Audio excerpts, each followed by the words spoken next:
Shalom Bapak Ibu Saudara yang terkasih. Saat ini saya akan memberikan penerangan kepada saudara sekalian mengapa kita perlu baptis pembaharuan. Begini saudara-saudara, firman Tuhan katakan bahwa apa yang kau ikat di dunia akan terikat di sorga. Apa yang kita lepaskan di dunia, kita terlepas di sorga.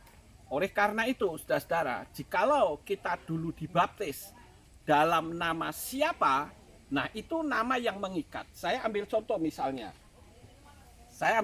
Ini lihat satu ilustrasi begini ya, saudara-saudara. Lihat ini. Jadi, kalau kita dulu dibaptis dalam nama siapa? Allah misalnya. Nah, kita mengakui nggak Allah itu siapa? Coba kita lihat ya. Ini berdasarkan firman Tuhan yang katakan bahwa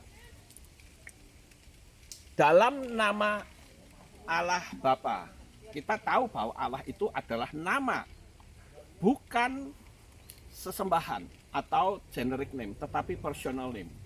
Nah sekarang, kalau kita lihat,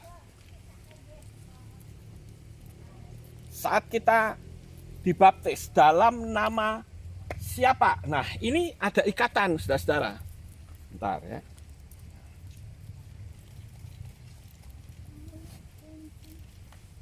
Agak ke sini. Ini saya ambil satu contoh ya, bahwa ketika kita dibaptis dalam nama siapa, nah di sini kita akan lihat. Coba lihat, saudara-saudara. Bisakah dia melepaskan diri dari ikatan ini? Tidak ada yang bisa. Dan mereka berdua semakin berusaha melepaskan diri akan semakin sulit. Misalnya, dia dibaptis dalam nama ini, maka dia akan selalu terikat. Nama itu akan selalu mengikat. Seandainya dia ini meninggal, dia akan selalu ikut. Paham Bapak Ibu? Oleh karena itu harus dilepaskan supaya firman Tuhan tergenapi. Apa yang kau lepas di dunia akan terlepas di sorga. Kalau saudara sudah mengakui bahwa Yahweh itu adalah Tuhan, nama Tuhan Sang Pencipta, sementara saudara dibaptis masih dalam nama yang lama, harus dilepaskan. Nah oleh karena itu harus ada yang melepaskan, yaitu dibaptis pembaharuan. Jadi setelah kita dibaptis pembaharuan, maka ini bisa dilepaskan. Nah, coba ditarik.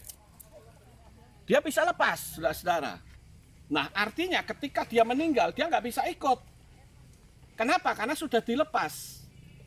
Itulah yang tadi saya katakan bahwa apa yang kau ikat di dunia akan terikat di sorga.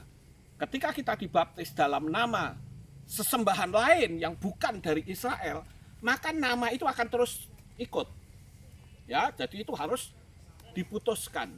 Dan saya memutuskan bukan pribadinya, tetapi nama yang salah. Karena nama yang salah tentu spiritnya akan berbeda. Ada yang berkata juga sama saya begitu. Apalah artinya sebuah nama? Ya kalau dibilang apalah artinya sebuah nama, boleh nggak? Kalau orang itu saya tantang, Anda punya sertifikat tanah? Mau nggak kalau nama saudara sertifikatnya itu tak ganti nama saya? Saya yang bayar, saudara yang menyimpan. Berani atau tidak? Kalau berani, berarti sertifikat atau tanah itu akan berubah menjadi milik saya. Secara hukum sistemik, itu tidak bisa, saudara-saudara. Saya ambil contoh. Misalnya, ini Stella ya. Stella ini kalau masuk ke Yunani, misalnya dia laki-laki jadi Stelaus misalnya, mungkin dia tidak keberatan, mau dipanggil apa saja nggak masalah.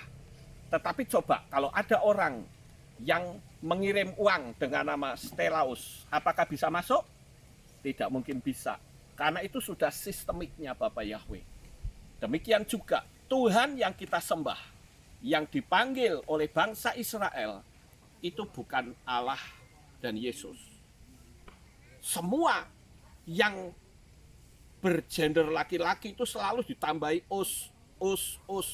Sakai jadi Sakeus, Matai jadi Mateus, Yakob jadi Yakobus. Kemudian apa? Saul jadi Saulus, Yesua jadi Yesus. Us-usnya bukan nama, harus kembali ke format yang benar, karena itu adalah hukum sistemiknya Bapa Yahweh. Kenapa saya katakan kita yang sudah percaya kepada Bapa Yahweh harus dibaptis pembaharuan. Terlepas saudara percaya atau tidak, tetapi inilah hukum sistemiknya Tuhan yang tidak bisa dirubah.